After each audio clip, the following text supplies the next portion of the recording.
চৰকাৰৰ অমানৱীয় উচ্ছেদৰ বিৰুদ্ধে চৰম পৰ্যায়ৰ আন্দোলন কৰিব আমছুৱে। ৰাজ্য চৰকাৰে বিভিন্ন স্থানত অমানৱীয়ভাৱে উচ্ছেদ অভিযান চলোৱা কাৰ্যত ক্ষুণ্ণ আমছু। উচ্ছেদ কৰি ৰাজপথত ৰাইজক মেলি দিয়া হৈছে। গৰু ম'হৰ সৈতে উচ্ছেদিত লোকে বসবাস কৰিবলগীয়া হৈছে। মানৱ অধিকাৰ খৰ্ব কৰা হৈছে উচ্ছেদিত লোকৰ। তেওঁলোকৰ অধিকাৰ ৰক্ষাৰ বাবে চৰম পৰ্যায়ৰ আন্দোলন গঢ়ি তুলিব আমছুৱে। লখিমপুৰ আমছুৰ নেতৃত্বই চৰকাৰক এই সকিয়নি প্ৰদান কৰে। উল্লেখ্য যে ৰাজ্যত চলি থকা উচ্ছেদ অভিযানৰ বিৰুদ্ধে আজি ৰাজ্যজুৰি আমছুৱে প্ৰতিবাদী কাৰ্যসূচী গ্ৰহণ কৰে। লখিমপুৰতো আমছুৰ জিলা সমিতিয়ে প্ৰতিবাদী সমদল আৰু ধৰ্ণা কাৰ্যসূচী গ্ৰহণ কৰিছিল। টাউন বৰ মছজিদৰ সন্মুখৰ পৰা আয়ুক্ত কাৰ্যালয়লৈ সমদল কৰি আয়ুক্তৰ কাৰ্যালয়ত ধৰ্ণা দিয়াৰ বাবে আমছুৱে প্ৰস্তুতি কৰিছিল যদিও আৰক্ষীয়ে সমদলত বাধা প্ৰদান কৰে। এই প্ৰতিবাদী কাৰ্যসূচীত অংশগ্ৰহণ কৰি আমছুৰ কেইবাগৰাকীও কেন্দ্ৰীয় নেতৃত্বই চৰকাৰৰ বিৰুদ্ধে ক্ষোভ উজাৰে।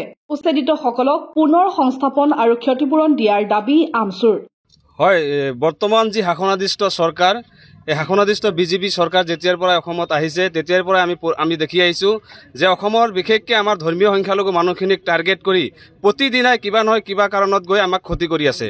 শেহতীয়াকৈ অসমৰ বিভিন্ন জিলাত উচ্ছেদৰ নামত যি অমানৱীয় আৰু বৰ্বৰ যি অত্যাচাৰ আমাৰ সংখ্যালঘু মানুহখিনিৰ ওপৰত কৰি আছে, এই অতি নিন্দনীয় আৰু ঘৃণনীয় কাৰ্য। গতিকে ইয়াক আমি ধিক্কাৰ দিছোঁ, গৰিহণা দিছোঁ আৰু এই অমানৱীয় উচ্ছেদ আৰু অবৈধ উচ্ছেদ আমি সদৌ অসম সংখ্যালঘু ছাত্ৰ ইউনিয়ন আমছু আমি কোনো পধ্যেই মানি নলওঁ।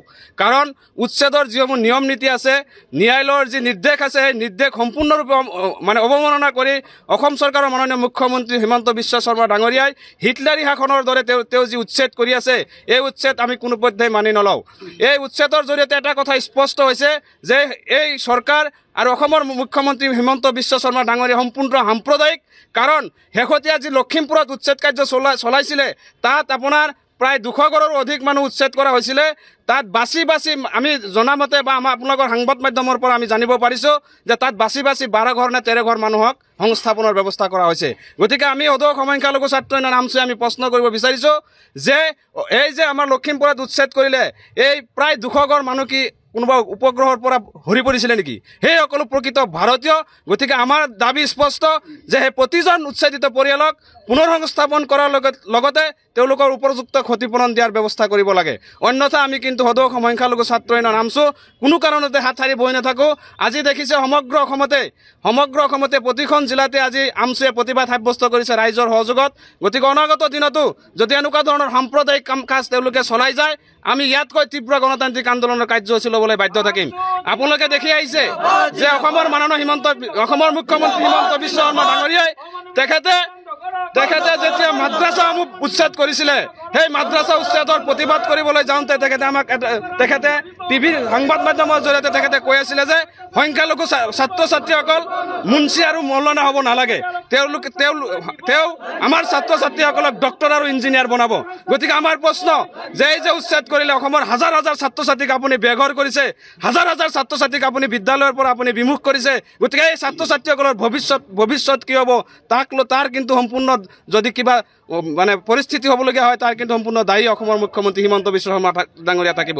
অসমব্যাপী আজি সংখ্যালঘুসকলক টাৰ্গেট কৰি যিধৰণে হিমন্ত বিশ্ব শৰ্মা চৰকাৰে উচ্ছেদৰ বলি কৰিছে, শিশু অধিকাৰ, মহিলা অধিকাৰ, গৰ্ভৱতী অধিকাৰ, প্ৰসূতিৰ অধিকাৰ যিদৰে খৰ্ব কৰিছে, মানৱ অধিকাৰক যেনেকৈ বুলণ্ঠিত কৰিছে, তাৰ বিৰুদ্ধে সদৌ অসম সংখ্যালঘু ছাত্ৰ ইউনিয়ন আমছুৰ কেন্দ্ৰীয় কমিটিৰ নিৰ্দেশ মৰ্মে সমগ্ৰ অসমব্যাপী আজি শান্তিপূৰ্ণভাৱে গণতান্ত্ৰিক প্ৰতিবাদী ৰেলী আছিলে।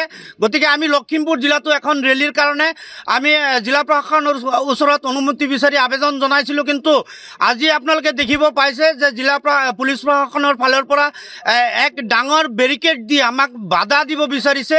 ইয়াৰ দ্বাৰা তেখেতসকলে বুজাব বিচাৰিছে যে হিমন্ত বিশ্ব শৰ্মা চৰকাৰৰ যিটো স্বৈৰাচাৰী শাসন ব্যৱস্থা, সেই শাসন ব্যৱস্থা লখিমপুৰ জিলাতো প্ৰৱৰ্তন আছে। কাৰণ তেওঁলোকে গণতান্ত্ৰিক প্ৰতিবাদকো ভয় কৰিছে, যাৰ কাৰণে পুলিচ প্ৰশাসনৰ জৰিয়তে বেৰিকেড সৃষ্টি কৰি গণতান্ত্ৰিক প্ৰতিবাদক মহিমূৰ কৰিবৰ কাৰণে চেষ্টা কৰিছে। আমি আপোনালোকৰ যোগেদি আজি এই প্ৰতিবাদী স্থলীৰ পৰা জনাই দিব বিচাৰিছোঁ যে অনতি পলমে বাছি সংখ্যালঘুসকলক যিধৰণে টাৰ্গেট কৰি উচ্ছেদ কৰা হৈছে, এই উচ্ছেদ কাৰ্য যদি অসম চৰকাৰে বন্ধ নকৰে, ইয়াতকৈ আৰু অধিক গণতান্ত্ৰিক জংগী আন্দোলন আমি গঢ়ি তুলিম আৰু এই আন্দোলন আমি অকল লখিমপুৰ বা অসমত দিছপুৰতে শেষ নকৰি আমি দিল্লীলৈকে এই আন্দোলন লৈ যাম।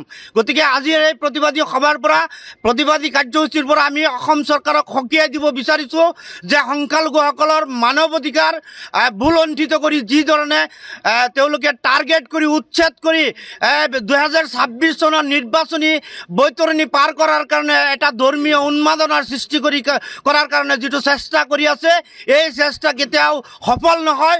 অসমৰ ৰাইজে ইতিমধ্যে গম পাই গৈছে যে এইটো এটা ধৰ্মীয় উন্মাদনা সৃষ্টি কৰি এক বুজন সংখ্যক ভোটাৰক সন্তুষ্ট কৰাৰ কাৰণে তুষ্টিকৰণৰ ৰাজনীতি।